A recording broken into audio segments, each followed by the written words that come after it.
अगली सुबह जब मंदिर का पुजारी रोज की तरह सुबह सुबह अंदर दाखिल हुआ तो उसके कदम एकदम रुक गए। मंदिर की फिजा अजीब सी खामोशी में डूबी हुई थी।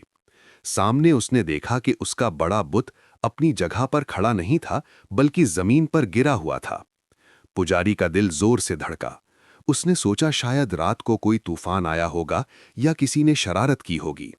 लेकिन जब वो करीब गया तो उसने जो मंजर देखा, उसकी आंखें फैल गईं। जमीन पर गिरा हुआ बुत ताबूते हक के सामने झुका हुआ था, बिल्कुल ऐसे जैसे सजदा कर रहा हो। मंदिर के अंदर हवा भी रुक सी गई थी। पुजारी के होंठ लरजने लगे और उसके दिल में अजीब सा खौफ और हैरत दोनों पैदा हो रहे। उसने धीमी आवाज में कहा, ये कैसे मुमकिन है?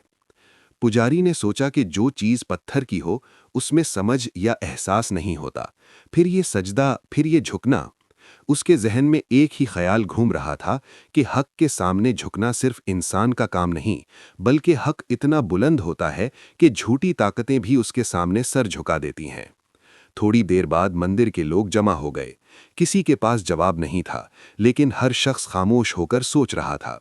वो दिन मंदिर के लिए सिर्फ एक वाकया नहीं था, बल्कि एक निशानी बन चुका था कि सच्चाई हमेशा बुलंद रहती है और झूठ चाहे कितना ही मजबूत क्यों ना हो, एक दिन टूटकर हक के सामने झुक जाता है।